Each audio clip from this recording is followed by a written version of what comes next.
Um ano que poderia ser como todos os outros, mas que vai ficar marcado na história como o ano do novo coronavírus. Isolamento social, medidas de contenção, máscaras, álcool em gel, protocolos de saúde, lockdown, quarentena.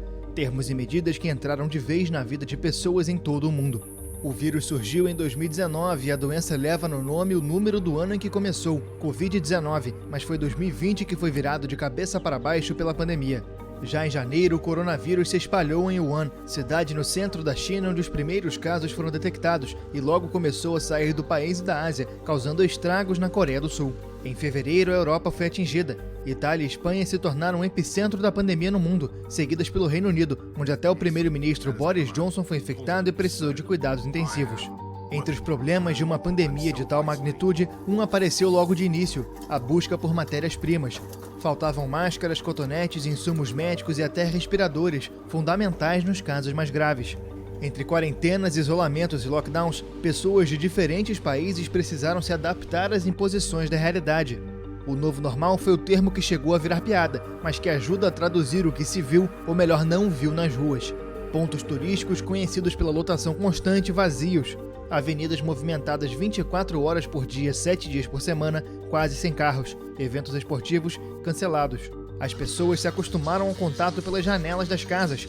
Cantorias, shows, aniversários, cada um no próprio canto em busca de uma aproximação, ainda que à distância. Oficialmente, a pandemia foi decretada pela Organização Mundial da Saúde em 11 de março, quando o número de casos ultrapassava a casa dos 100 mil. Poucos dias depois, os Jogos Olímpicos de Tóquio foram adiados, uma decisão inédita, já que o calendário olímpico só havia sido perturbado pelas grandes guerras que cancelaram as edições de 1916, 1940 e 1944. Depois da Europa, a Covid-19 atingiu em cheio as Américas, com caos e milhares de mortes no Equador, México e Peru. Brasil e Estados Unidos foram os países mais atingidos do continente. Em comum, Jair Bolsonaro e Donald Trump minimizaram o perigo da doença, viram as cifras nos balanços diários explodirem em pouco tempo e foram infectados com a Covid-19.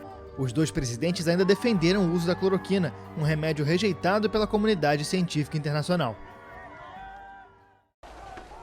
Os americanos também precisaram lidar com uma crise social histórica, iniciada com a morte de um homem que teve o nome lembrado em protestos no mundo inteiro, George Floyd. A imagem de Derek Chauvin, um policial branco do estado de Minnesota, ajoelhado por 8 minutos e 46 segundos no pescoço do homem negro durante uma abordagem, foi parar nas redes sociais e gerou indignação. Assim que a notícia se espalhou, as ruas foram tomadas, primeiro em Minneapolis, depois em outros estados americanos e logo em outros países. Em todos os lugares, uma frase em inglês ecoou como um pedido de justiça e igualdade: Black Lives Matter. O movimento, cujo nome significa Vidas Negras Importam em português, surgiu em 2014 em uma situação parecida, após a morte de um afro-americano por um policial branco em Nova York. Em várias cidades, os protestos não pararam e não dão sinal de que vão terminar tão cedo.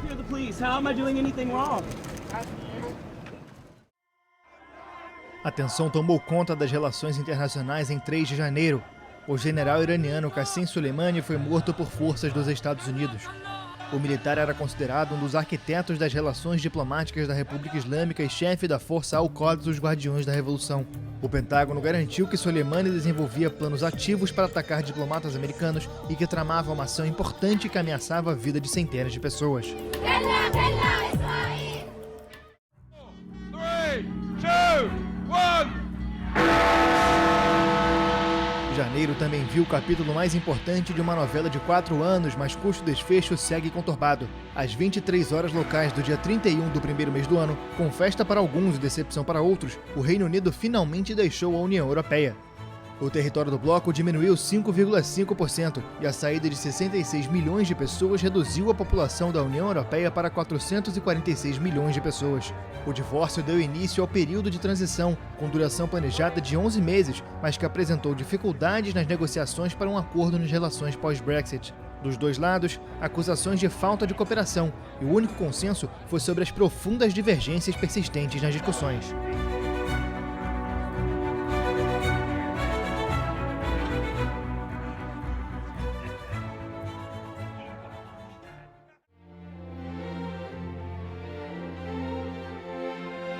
Uma outra saída abalou o Reino Unido em 2020, mas dessa vez na família real, Harry e Meghan. O duque e a duquesa de Sussex sacudiram a monarquia britânica quando anunciaram que abandonariam as obrigações oficiais. Os dois manifestaram dificuldade em suportar a enorme pressão da imprensa britânica sobre a realeza. O príncipe Harry, que serviu 2 vezes como soldado no Afeganistão, também teve que abandonar os deveres oficiais no exército. Uma esmagadora maioria aprovou a reforma constitucional na Rússia promovida pelo presidente Vladimir Putin, que críticos acusam de querer buscar perpetuar o controle sobre o país depois de 20 anos no poder. Quase 78% dos que compareceram às urnas foram favoráveis à reforma, em uma votação que teve de ser adiada devido à pandemia. Entre as determinações da proposta, a que causou maior polêmica abriu caminho para a permanência de Putin na presidência até 2036, enquanto o atual mandato vai até 2024. Além disso, a reforma reforça algumas prerrogativas presidenciais, como a nomeação de juízes, e inclui na Constituição o termo fé em Deus e delimita matrimônio como instituição heterossexual. Enquanto o mundo ainda podia se aglomerar, o Oscar se rendeu ao cinema sul-coreano. Dirigido por Bong Joon-ho, o filme Parasita quebrou uma tradição de 92 anos em Hollywood e abriu uma nova era para filmes estrangeiros na maior indústria da 7ª arte no planeta. A obra, que conta a infiltração de uma família pobre em uma casa rica em Seul, conquistou 4 prêmios: melhor filme, melhor diretor, melhor filme internacional e melhor roteiro original. Desde a criação do Prêmio da Academia de Artes e Ciências Cinematográficas, em 1929, esse foi o primeiro ano em que um longa em língua não inglesa leva a principal estatueta.